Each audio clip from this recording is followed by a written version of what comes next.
Igama lingelazo isisekelo sinje uJesu nguye njalo alikho elinye igama sitha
ndibulise i-ofisi abantu abatsha, ndibulise no-Sunday School okhoyo phakathi kwethu. Sikulena i-session sikuyo, i-session endiyithandayo kuba wonke umntu alapha endlini makazilungiselele, kuthi omnye nomnye olapha funeka ahambe etheni ezilungiselele. So kulena i-session ke umntu nomntu umuntu ungazothetha apha namhlanje. Sonke sizawuthetha kulena i-session. Umuntu nomntu uzawuzibeka, akho mntu ungazothetha, ndiyayithanda abantu. Akho mntu uzasifuya. Sonke sizothetha apha, sizosebenza. Siphume ngemali ezitshisiweyo uba sifika apha sibazi izifenitsha zalapha. Nkosi yam, sizawuya emadolweni. Ndicela unumber 98 omnye nomnye ayozicela kuThixo wabo ukuthi xa ndime apha ncede Nkosi. Onke nomnye makayozicengela ngoku, sozicengela ngoku. Masihambe sizozicela number 98 emaxilongweni. Nkosi ka ifune inkosi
Yeah.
From Petubush,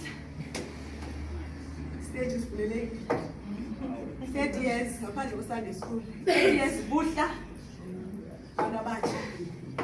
Ngokwe-ID.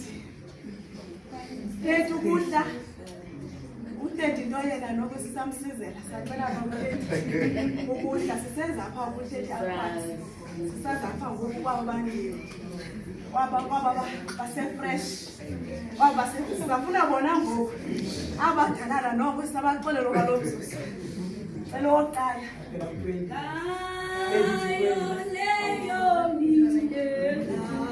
kwaba phela ku-20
igama lenkosi ndibulise nosande school phakathi kwethu ngeligama lenkosi nami ndambonga uSomandla uye wandinika ithuba lokuba nami ngizofika ngeligama lenkosi empeleni sithi sizovuseleleka ngeligama lenkosi ndambonga uSomandla nami ebutsheni bami ngeligama lenkosi osayithwele impilo yami osayilondolozileyo ngeligama lenkosi ndibulela nami ukumfumana ngeligama lenkosi ebutsheni bami ngeligama lenkosi nami ndibulela ukubizwa njengomntwana wakhe ngeligama lenkosi ngoba xa ndijonga iintanga zami ngeligama lenkosi ubumnandi ezizenzela bona ngeligama lenkosi kodwa ndibulele obumnandi nami ndazenzela bona ngeligama lenkosi ndibulela nami uThixo othe wandinceda ngeligama lenkosi yazi ukuthi ukhulela endlini ngeligama lenkosi ukuqoqola kuye enkonzweni ngeligama lenkosi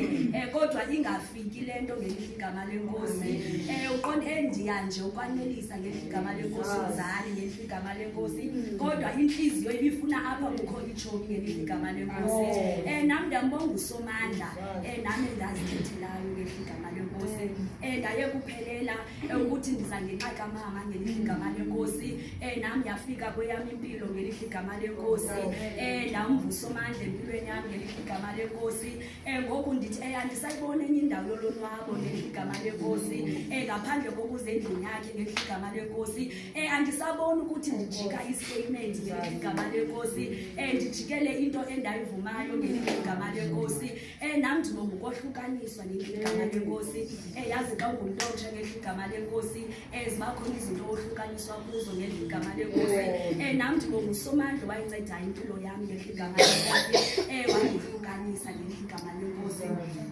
inyama yona ingavumi ngeligama lenkosi kodwa ndibulela ukwazana noThixo ngeligama lenkosi indlela yokholwa ubona uqonde akukho lula ungumntontsha ngeligama lenkosi kodwa sibonga amandla ngeligama lenkosi sisahamba ngeligama lenkosi ndikhumbula mina ndandithanda endaweni eTshomi ngeligama lenkosi because ndandingonqeni ezithi iTshomi ngeligama lenkosi masambeni siye enkonzweni siphuma enkonzweni ekhaya ngeligama lenkosi iziyoni yaqala ngothi ngeligama lenkosi ndandithathisa kodwa kule bendisuka kuyo nqondo angikamandelwa ngeligama lenkosi just because ibinotshomi ngeligama lenkosi kodwa ndiyambulela uSomandla nami wafikayo kweyami impilo ngeligama lenkosi wandichukumisa ngeligama lenkosi ndaye kukwenza kuba ngeligama lenkosi kusithiwa yenza kusithiwa khanyisa hamba yenkonzweni ngeligama lenkosi kwafika idecision kum ngeligama lenkosi nami ndazithathela lo Yesu ngeligama lenkosi nami ngeligama lenkosi ndikhumbula kusithiwa wena ingaba ufuni na ukubekwe esifubeni sikaAbraham ngeligama lenkosi ndaqonda nami andifuna ukuthunjelwa ngeligama lenkosi nami ndifane nesityebi ngeligama lenkosi nami ndifuna apho ubumnandi bukhona bukaThixo ngeligama lenkosi uyikho konke empilweni yami Jehova uyikho konke empilweni yami Jehova uyikho konke empilweni yami Jehova uyikho konke empilweni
nje ngendikamanga kungengokuthanda kwakhe, kungengothando lwakhe olundibuyisileyo khona kule ndawo. Yazi ndicula le ngoma ndiyakhumbula ijeni yam khange ibe lula tu, but andingomntu othandayo nakuthetha.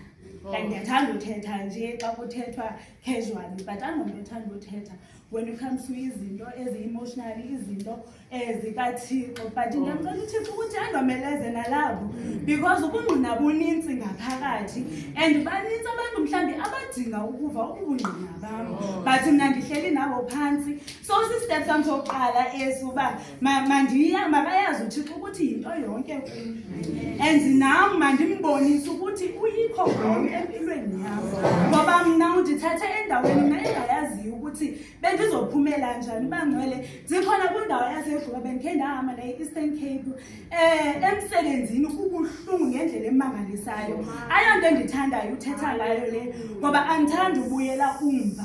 Kodwa mhlawumbi ukhona okule ndawo ndandikuyo mna, ukhona experience mhlawumbi ezanxweleko ndandikuzo, nam ndithule ndikuzo. Kodwa ndiyabulela uThixo owandiphayo Bangcwele, ndiyabulela kakhulu uThixo owandiphayo abazali owandipha bona emhlabeni, ngoba kaloku omnye umzali bangazi-understanda xa uzovela uthi hayi mna ndamyeka umsebenzi. Kodwa uThixo undibonisile ukuthi mntanam, wena xa umamela mna nje ndizokuthwala, ngoba indlela bendiphetheke ngayo bingekho mandi tu emsebenzini. Ndiphumile emsebenzini eWellington ndatransfera, kodwa ndafika akwabi mandi emsebenzini. Into nje incinci oyenzayo ithathwe usiwe kwi-disciplinary hearings, usiwe kule ya. Uba ngenza nto entle ayinconywa, uba ngenza kakuhle akukho nto nje ihamba right. And amcela uThixo empilweni yam ngento yokugqibela nje xa ndishwankathela apho ndathatha i-decision, wathi sele ndisekwi-hearing yokugqibela ke ngumphathi wam, already sendikwi-final written warning. So ndiyakule hearing and ndiyayiqonda uba ayenziwa nyhani ke ngokule game le nto ndiyenzileyo, but ke ndiyenzile. And ke ngoku ndiya nam andinathemba laa nto, ndiqonda tata uThixo ndithembe wena qha ngoku apha, because andifuni uba ndihambe emsebenzini ngomntu, makube kukuthanda kwakho, because noba ndibe kule ndawo yayikuthanda kwakho kwasekuqaleni. Bangcwele, ndathandaza ndifowunela oomama, ndifowunela ootata, ndikhona napha ndandikhonza i-African ngokube ndiphaya because i-international ikude. Ndimane ndiyobahlupha nootata umfundisi phaya, ndithi tata kukho le ngxaki emsebenzini, and ke ngoku mna andiyazi enye indlela, ngumthandazi qha. So ndicela undithandazise. Bangcwele, andifuni nophosisa ukuba ndaphuma njani phaa kula hearing. Ndandiqala uyiva noba uyakwazi ukuthi ube uno-final return uphinde unikwe u-return ungagxothwa. Ndanikwa u-return warning on top of final return warning, andagxothwa emsebenzini. Ndandiqala nam uyibona uba yenze kanjani andiyazi, kodwa ndisabulela amandla kaThixo, ndisabulela ukuthembeka kuThixo imihla yonke, ngoba kuthiwa thi masithembeke kwezinto ezincinci. Thina singabantu abatsha okwethu ukuthembeka kwezinto ezincinci. Uba kuthiwa kukwishumi mntasekhaya, susidele ezashumi sikuvulela iminyango ongayaziyo wena uba inovuleka njani. Sivule ngokwaso ezashumi sodwa nje, usuku kungekho ebazalwaneni. Ungayeki ukuthembeka kwizinto ezincinci. Ndiyambulela uThixo empilweni yam Bangcwele, andiqhayisi nganto, andithini, kodwa ndathi ndiyiyeka lo msebenzi ndabuyela ekhaya zange iphele ne-3 months. Ndabe sendifumana omnye umsebenzi futhi, ndiqonda kanti wena Thixo unjani. But yonke le nto ifuna ukubuyisela apha kuwe, ibuyisela kuwe. Wena jonga qala, ngoba uThixo phambi ngoba enze into kuwe angavele enze nje. Ndihlelele yintetha nje etshiloyo apha ngoku xa ngiguqayo kuthiwa kusenothiwa uthethe, but yathi qatha le ntetha ithi God gives his strongest soldiers, God gives ilantoza ezona battles to his most trusted soldiers. To his, akuthonga to his most strongest, akuthonga to his most richest, kuthiwe to his trusted. So ithi le nto thembeka kuThixo. uThixo naye uzokuthemba. Yonke into oyenzayo, yonke into odlula kuyo, wena nje uhamba ngalaa ntembeko. Wena nje uhamba ngotata uThixo okuthembileyo nawe ozokuvulela, ongazukuyekela nanini na. Amen. Yesu uyamgcina umuntu omjani. Yesu uyamgcina umuntu omjani. Thina taphumelele. Yesu uyamgcina umuntu omjani. Yesu uyamgcina umuntu omjani. Thina taphumelele. Thina taphumelele. Thina taphumelele. Thina taphumelele.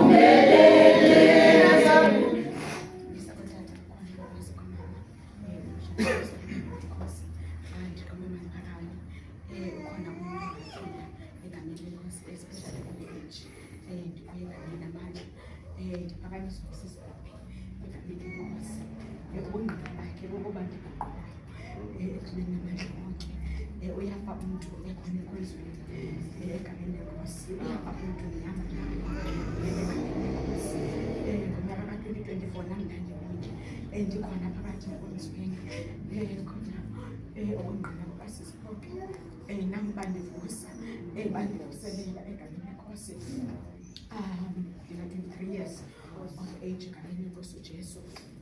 Ndiqale phansi ndisencinci ndina-11 ndarishwa egameni lenkosi. Ukhuleni kwam ndikhule ndizazi uba ubuntombi andiseyiyo into egameni lamandla onke. Ngonyaka 2024 ke ndahamba ndaye ezilalini kuyotshata. Kuthe siphayana sisezilalini sathi silele ukhazini wam wayezama uphinda ndireyiphe. Zange ndareyphanga nguye ekuqaleni kodwa efuna undireyipha kakhona egameni lenkosi. Ndireyiphe okwesibini kodwa wathi sezama kodwa ndazibela egameni lamandla onke. Kodwa yathi yokwenzeka loo nto kuba sekukho into instilled kumba wena useyintombi egameni lenkosi uJesu. Ndabuyela ehlabathini egameni lamandla onke. Ngokuba apha kum ndihamba nevumba egameni lenkosi nendoda engayaziyo egameni lenkosi ndiyabuyela ehlabathini. Ndikhona ngaphakathi ndingumntana ohamba inkonzo. Ndibhaptiziwe egameni lenkosi. Ndathi kakade sendivulekile ikhona isifundo endake ndasiva uxolo kulo mntu ndizothetha ngesifundo sakhe. Wathi bana ikheni seyivulekile ayithathwe ishophu esandikhathazana namhlanje sesifundo endandisafika kule nkonzo. Ndisithi uthetha ukuthini xa isithi ikheni evulekileyo ayithathwa egameni lenkosi. Moya engcwele ndavela ehlabathini. Moya engcwele ndasifumana namumfana egameni lenkosi. Ndamvuma nam ngokuba naye besexelelwe ukuba ukhona ozayo sevumile entliziyweni. Ngokuba esonweni uyaziyela nam ndaziyela ndizibonela ingozi kodwa nam ndaya ndibona egameni lamandla. Kodwa ndizothi kuwe ndibuyile sibineye egameni lenkosi. Ndingathintwa egameni lenkosi ngobungqina bakhe wabaphambi kwethu. Wangqina amandla kaThixo ukuthi umntu uyabuyiswa kulo age kuyo ukuba wena uthi khona ngibuyisela noba lelo vumba uyasusa ivumba Thixo egameni lenkosi.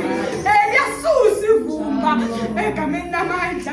Wena ungekathintwa ungayovuma uphathaphatho egameni lenkosi. Mna nathi ndiyandiziyela ndisithi sendonakele kutheni Thixo uzondiphindaphinda. Kutheni ngizongenzika izinto ezingaka. Wafowuna umama enomsindo kumakazi kumakazi sithi akafuni ithethwe engamfunelanga nomama. Wathi yini ngomntanam egameni lenkosi. Nam ndabe ndikhala ndisithi yini Nkosi okwesingaphi egameni lenkosi. Ndabuyela wena uzungabuyeli. uThixo unenjongo ngawe. uThixo unenjongo ngawe. Mna senguyile egameni lenkosi ndivele apha. Andibulelanga nini ezi zinto zalomhlaba egameni lenkosi. Abantu bayawa behangaboni egameni lenkosi. Kodwa ubungqina kodwa ubungqina unamandla uyaphilisa wengcwele nam ndikhona ndiyelo ndisathi Nkosi nami zindibuyise egameni lenkosi ngokuhlela apha uthi uSathane hayi kaloku wena uphelelanga hayi wena unguyanga egameni lenkosi ndizothi uphelele egameni lenkosi ndiphelele kule age ndikuyo ndiphelele noba sewuziyele uphelele buya kuyabuyeka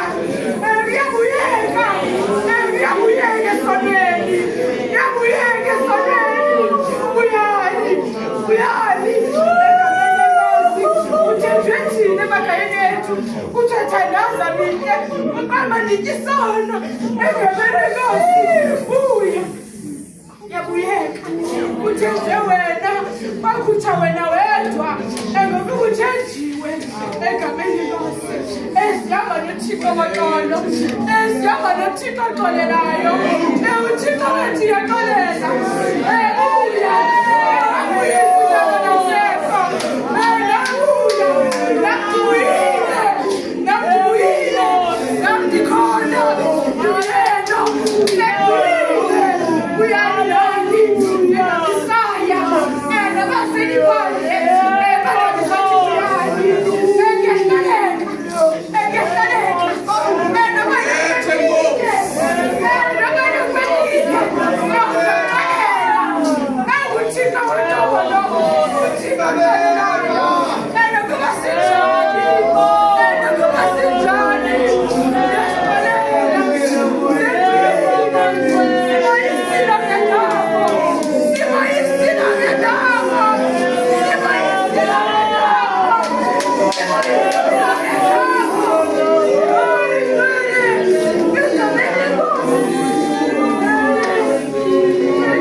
Mighty Jesus, alibonga igama lenkosi. Ngokuhlukana nesono, alibonga igama lenkosi. Yazi lento ndizayithetha le ndawo. Ndiyambonga ubawo. Alibonga igama lenkosi ngoba besithi noba ndikhona kuthiwe masingqine. Iba khona le party singadluliyo kuyo. Alibonga igama lenkosi xa sikhona singabantu abatsha. Iba khona iparty noba ukhona ukhulile enkonzweni. Iba khona iparty ongadluliyo kuyo. Alibonga igama lenkosi itheni insizwa yam pha apha ndihlala khona alibonga igama lenkosi ayikhonze apha kodwa uthi zange wandiva uthi ndisindisiwe nahlweni nesono kodwa oko manje ethetha athi ndiyamthanda uYesu. Alibonga ndiyamthanda uYesu. Uthi zange wandiva ndithethe into oko xa ndizawuthetha ndithi ndiyamthanda uYesu. Alibonga igama lenkosi yankulu lento ukuthi kahle kahle singamthanda uYesu but sibe singamlungelanga. Singamthanda uYesu sibe ngasindiswanga. Singamthanda uYesu sibe singahlambulukanga. Singamthanda uYesu sibe izono zethu alibonga igama lenkosi kodwa namhlanje ndime ngegunya elithi izono zami zixolele. Izono zami zihlanjiwe. Ndime ngegunya ukuthi noba uSathane angafika limangalele kodwa ezami izono zixolele. Ndime ngegunya namhlanje nabangami uSathane amesibingelelweni alibonga igama kodwa ezami zahlanjwa.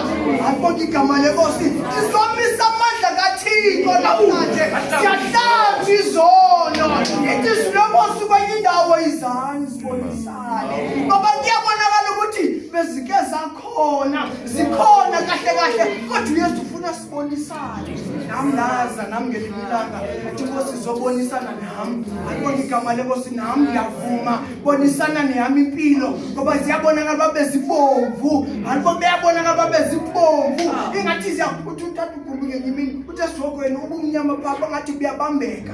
Alibonga igama lenkosi izono zami ngathi bezibambeka kodwa namhlanje alibonga igama lenkosi namhlanje zahlanjwa ngegazi lemvu. Lahlanjwa ngegazi lemvu.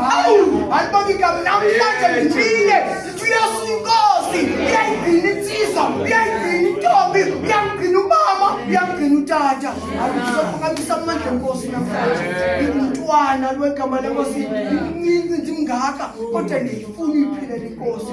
Thetha kazohlala phansi emhlanganweni andisebenza lamazwi kodwa lendiqalile igqibele ndiyiqalileyo. Alibonga igama lenkosi igqibele ndiyiqalileyo. Yazi lento ndiyiqalileyo alibonga igama lenkosi nabanye ke bethu yaliwa lento. Ithe ngisahleli phandlini I think bengeke ndabasharela lapha iseketheni abatheni ithi ndike ndakhikelelwa yini okwenhle phandlini. Ithi le ntetha inyama ayifuni izulu nalost emva. Ithi le ntetha inyama ayifuni izulu nalost bayo bandizabuza umuntu ngoku uzotufuna ezulwini faba kufuna ezulwini umuntu bangabuza uzotufuna ezulwini but ngoku kwaye uzothiwa inyama ayifuni izulu. Alibonga igama lenkosi ndakhumbula intetha yakhe yathethwa kumuntu utata uSasa uthi yazi uSathane akafuni uxela akafuni umqhize uthi nangu uSathane umhlaze inyama leyo. Inyama ayifuni ukuhlazwa. Inyama ayifuni uxela. Inyama ayifuni uyi-expose. That's why ithi le ntetha ayifuni izulu inyama noba ngabe uyafuna uyezulwini inyama ayifuni izulu ngoba ikhabana nezi zinto zo. Alibonga igama lenkosi kodwa ndiyamcela uThixo nami ngikufota ihlazi inyama mihla yonke ephila kwami yokubomi ndingumntwana ndingumfana ndihlazi inyama ndimhlazi uSathane ndimxelele uba ulixoki akasoze ayiphinda iphathi impilo yam akasoze aphinda benebanga empilweni yam akasoze aphinda benegunya udlalile ngakodwa namhlanje ndingumntwana kaThixo ndinegunya futhi lokuyithetha loo nto. Alibonga igama lenkosi nambonga uYesu nami impilo yami iphethe kahle into yaseKapa. Alibonga igama lenkosi zikhona izinto zininzi ngoba zikhona izinto singathetha ngezinto kodwa ayibalekanga ezo zinto. Uthi uSolomon ngamampunge ezo zinto azibalekanga ezo zinto nje kanhlahlele into le ndaba yokungqina ndizama uyi-understand ndibuza ndike ndihlale ke nomntanyela ke ndimbuze ngezinto izinto so that ndi-understand ngase xa ndenza into ndi-understand. Yazi ubungqina uthi utata uvangeli phaa eseketheni alibonjani uthi ubungqina kungqina amandla kaThixo. Ungqina uThixo nje uba unguThixo ungqina uxelela abantu nje uThixo unguThixo ugqibile ukungqina Alibona igama lenkosi yafika yankululelo ngoba sinoma siyangqina thina sibala izinto kuhlubala izinto kunakuhle ukulanda izinto uzibala izinto uThixo akwenzele leyo wakunika imali wakunika imoto zinhle ezo zinto kodwa ngamampunge ezo zinto asibalulekanga ezo zinto kodwa kufanele basingqina ngoYesu owabethele emnqamlezweni wabuya wavuka. Alibona kasixelela abantu ngalo Yesu owavukayo ngoba abantu abayizathu emhlabeni bathi uYesu wethu wafa waphelela ekufeni kanti abayazi uYesu wethu wavuka ekudingakala ukuthi uThixo angipha amandla ndingumuntu omtsha ndihambe ndiyobacela ukuthi uYesu uvukile igama lenkosi. Tata bonke mama bonke nabantu abasha ngisangokufuza Yesu Kristu ngiyambonga uThixo ngibekele ngawo nami nje ngomnye ukuthi kukhona ngoba ngiyakhumbula ufika kwami apha naliminyama nje ndizoyika nami kodwa uJehova ufika wayihlambulula impilo yami ngoku kanifuna ukungqina kukaThixo andibendisokola ndiyazi esipilini ndifike ndizijonge nami umsebenzi kaThixo ngamcela uJehova ukuthi makahambe nami ngoba ndithe mandithetha ngenye imini nomnye umfana mfondeni yazi mandisendoyika mani ngoba izwi lami liselanephawa nje ethile endingayazi bisukaphi kahle kahle isengathi negunya nje ethile qha ke ngoba into endoyikayo mna kusebenza le nto endiyinikiweyo ngolami uhlobo silinikiwe igunya uJehova kodwa ingxaki ngoku thina sijonga lona sijonge lo muntu usinikileyo yile nto idaba silahlekana noThixo ifocus yethu sijonge izinto siziphiweyo singamjongi uJehova siyeke phayana asiyeke ke nezinto asiphezona zingqole kungenzeki into izwi yami ibuhlungu kakhulu angathi uJehova ngandikhokhela kule ndlela ingaxhomekeki emandleni wami ingaxhomekeki engqondweni yami ingaxhomekeki kulwazi lami nje ndibe ngumntana kaThixo ngenzele kanti mandiyenze uJehova baphila abantu bakaThixo ngoba nami ndiphilisiwe nami ayingawo amandla kodwa nguJehova. Amen. Lekhaya ngikutata bonke batsha lonke igama lenkosi bathandekayo namani nalo indlela ngakho ngibonga inkosi yangisindisayo ihlabathi andilazi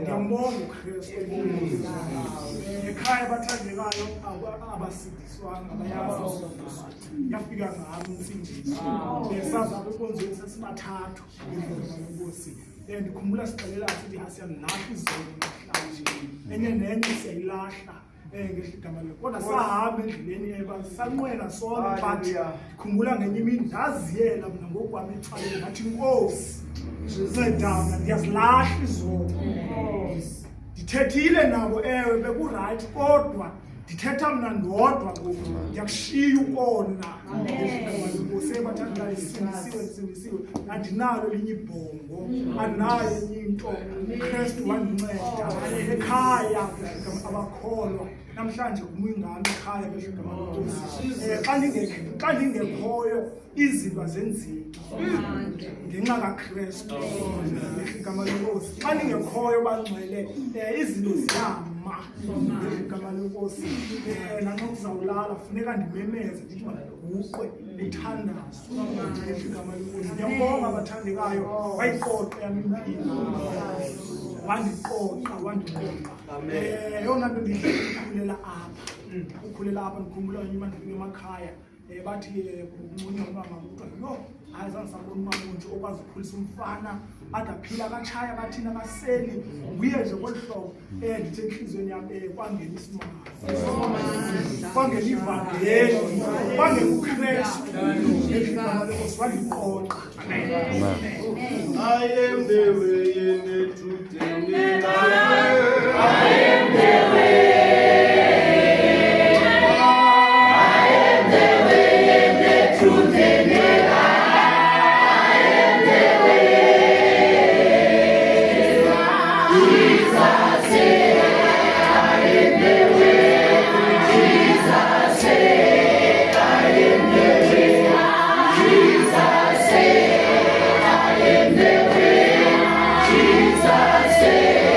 I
kodwa ndakhetha ukuqela kuye. Ndicela uThixo andinike amandla okumnyanzela ukuba manje umkhonza izinto zonke ezenzekayo ndikho abahlobo nento zonke enandayishiki nawo.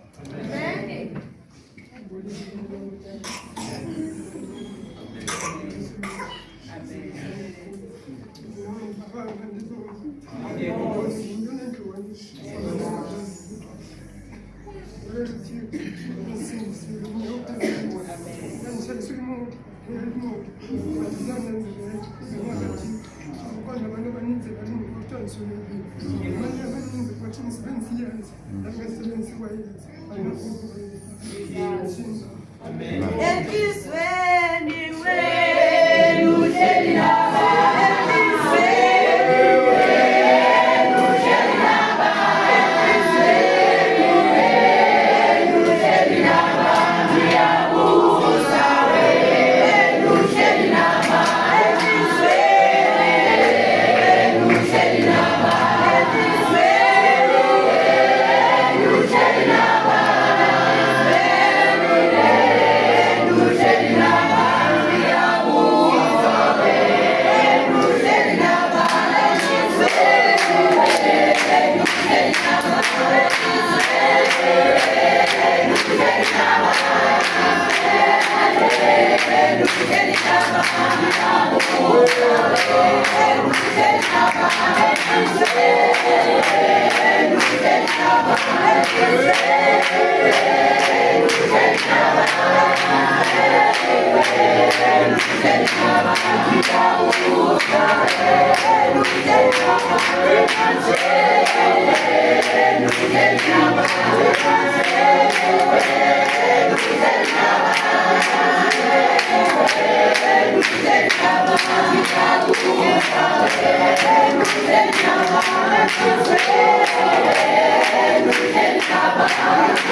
So wena wakho amathando okubi uhamba nobani waphathelwe ubani singathi kade sihamba nje kana sihambe nawe akuhambe uyosifunda uyozigoca uphenyango ithoma xa uvulekile namhlanje omnye nomnyama ayohlola akayosihlola usahamba naye awushiyanga la endleleni usamva na uthetha kwakhe ekuthiwa masimfune masithi silapha simve ethetha ngaphakathi kuthi singahambi kanti sewasishiyayo asisamva loo mtsha uyamva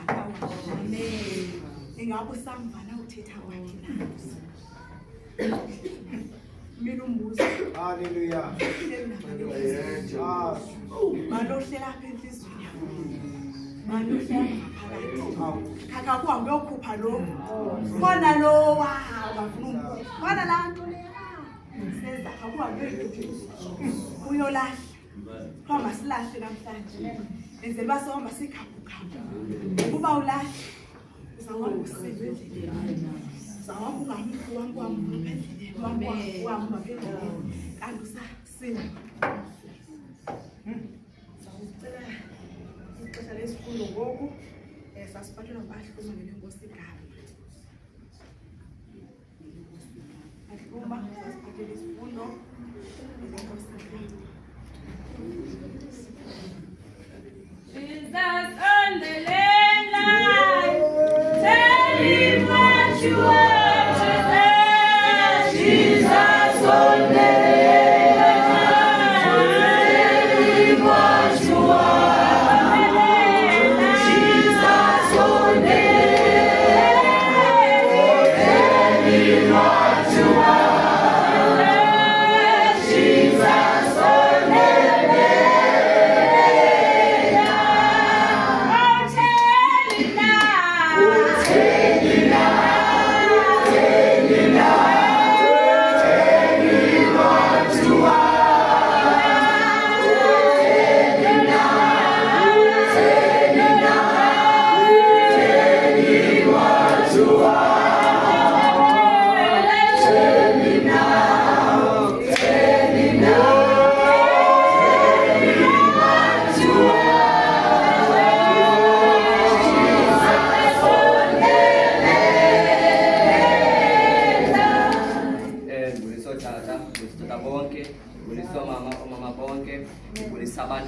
Sunday school me apha ndizokwenza isifundo xa ndibonga uThixo ongcina impilo yam ndisathi nguSenguthixo namhlanje unguThixo ongaguqukiyo binguye izolo namhlanje senguye ndiyayibonga ke nami impilo uThixo sayigcinile ndisengumntu omtsha nam ndisakumele ubutsha bam ndiyayibonga ke loo nto isifundo sam sithi kwakukho umama ezilalini lo mama wayethengisa iinkukhu lo mama umuntu olimayo kakhulu uthengisa inkukhu lo mama wathi kushiyeka iinkungu zokugqibela abanike ethenga isaka lokugqibela kwazi uthengisa izinkukhu lo mama wafonela umntana wakhe umntana wakhe ngapha eGoli esezilalini lo mama esithi kumntana wakhe ukuthi makamthengele isaka kwazi uthengisa izinkukhu umntana wakhe wathumelisa ngeteksi esithi iteksi ayonika umama othile umama unxibe ilokhwe ethile ilokhwe ebomvu unxibe nonqwazi opinki umama ke walinda phaa kwindawo yeteksi indawo esifika kuyo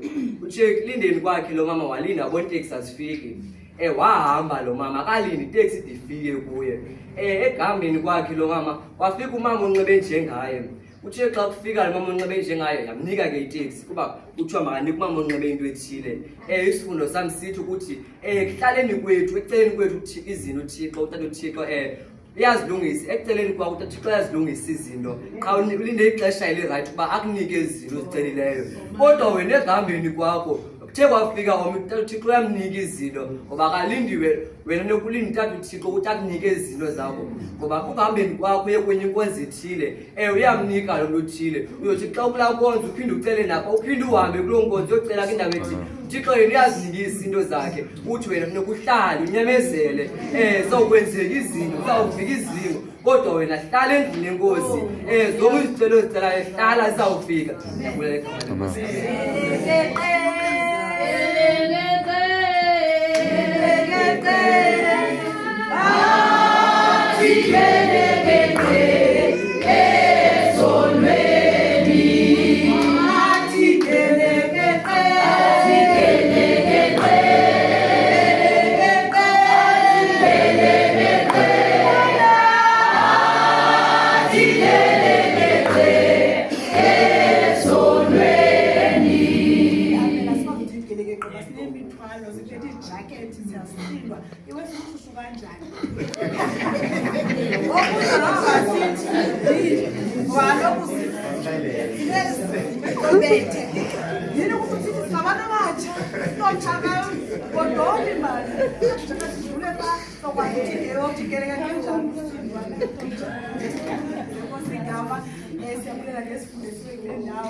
Asifike ngeli xesha ulince bafana ezizawufika ngayo ziyeza zona kuthiwa umntu nomntu une-order yakhe ayibekelweyo sungxama sukone yonke seyilinde nawufunde linde yakho i-order ukwazi into zikaThixo ziyalinda.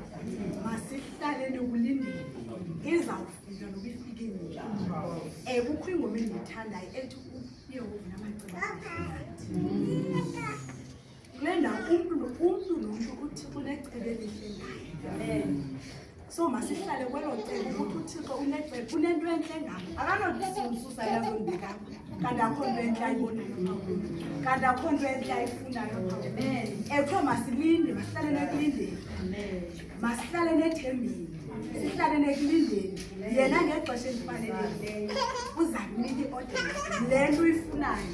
Sungangufuna i-order yakho ngoba uzayifumana le nto uyifunayo. Ibe kanti ibingeyenzo yakho. Ikohlule soyifumene ngoba ibingekafiki ilaa xesha. So masithi silapha abantu abatsha sihlale nekulindeni. Yezi izinto umntu nokunepasi yakhe nokungayaphi uzawufika ulinde. Noma iShoprite ufika ulinde layini. Awuzofika uqambe. Uzawufika ulinde. Yonke into ihamba ngelayini. Masikele ungqama. Ewe siyabona ngamaxesha uyabona uba iitshomi zakho ziyakushiya. Uyabona abanye abantu bayaprogress ebomini kanti zizawufika nezakho. Zithi xa zifike zogqithe kwa aba bebenikwe kuqala kuyo. So ukuhlale kulindeni masilindeni. Masifundele uba nomoya. Masifundele uba nokholo. Silapha nje sinokholo. Ekho masikhole nakunto esizithiwa sikhole kumuntu esingamazi. Kodwa simazi ngantoni ngemisebenzi yakhe. So masibe nethemba sibe nokholo ukuthi ngexesha elifanelekileyo yonke into esiyifunayo izawusithini uzasinika. Ngibenkosi igama ngizawucela ukuthi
verse 9.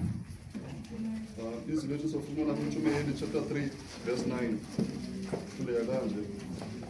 Unalungelo lini na lowo usebenzayo kulonto ayenzela imigudu. Ndiwubonile umzamo awunike oonyana babantu uThixo ukuba bawuzame. Zonke izinto uzenze zanhle ngexesha lazo. Kwanephakade ulinikele ezinhliziyweni zabo ngokholo lokuba umntu angasifumani isenzo asenzayo uThixo. Athabathele ekuqaleni ade ase ekupheleni. Ndiyazi ke verse 9. Unalungelo lini na lowo usebenzayo kulonto ayenzela imigudu. Ndiwubonile umzamo awunike oonyana babantu uThixo ukuba bawuzame. Zonke izinto uzenze zanhle ngexesha lazo. Kwanephakade ulinikele ezinhliziyweni zabo ngohlobo lokuba umntu angasifumani isenzo asenzayo uThixo. Athabathele ekuqaleni ade ase ekupheleni. Amen. Qhubekeka ke Nkosi. Unalungelo lini na lo usebenzayo kulonto ayenzayo. Amen. Ulanelungelo lini na lo usebenzayo kulonto ayisebenzayo. Amen. Kodwa ndikho kuloo ndawo, ndikule ndawo ithi uThixo unike umuntu iphakade. Amen. Ithi enye indawo apha angasifumani isenzo asenzayo uThixo, athabathele ekuqaleni ase ekupheleni. uThixo unike iphakade umuntu nomnye lapho, omncinci nongakanani nomdala. Ingaba ngathi incinci le nto sendithethayo ngoba ithethwa ngumuntu onjengalo mntu nimjonga phambi kwenu. Amen. Kodwa inkulu le ndithethayo. Amen. Ayisuki kum, angandijonga, ayisuki kubani, ayisuki kum.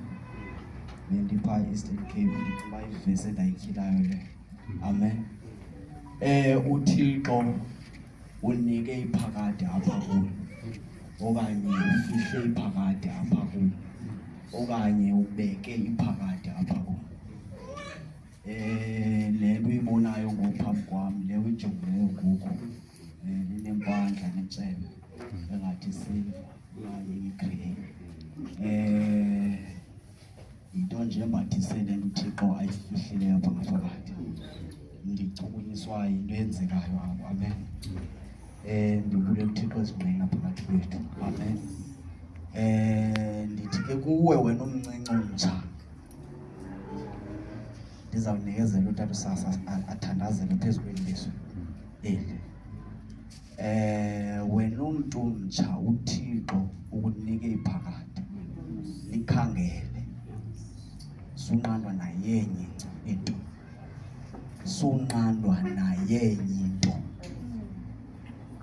If uthumamkela uYesu, if nje ukwamkela uYesu, once umvume, uvume into seyilapha ngaphakathi, awuvume into kude, ndilapha kufitshi nawe. uThixo ebukhulwini bobuThixo bakhe ufihle iphakade apha kuwe ntomncinci. I hope uzondiva, ndingavuka nje babathile kuphela. uThixo ufihle iphakade. NdiseKimberley, ndisestratweni, ndiyashuma, onto yenziwayo, ndiyanqina. Ndithi uThixo ude wafikelela endaweni webhayi uyazihluba yena. Uzaphi emhlabeni? Ngoku mayingabi incinci le ndawo. Ndicela ke Tata uthandaza. Izwi lakho linguwe Nkosi. Thetha nam ndilalele. Thetha nam. Thetha nam.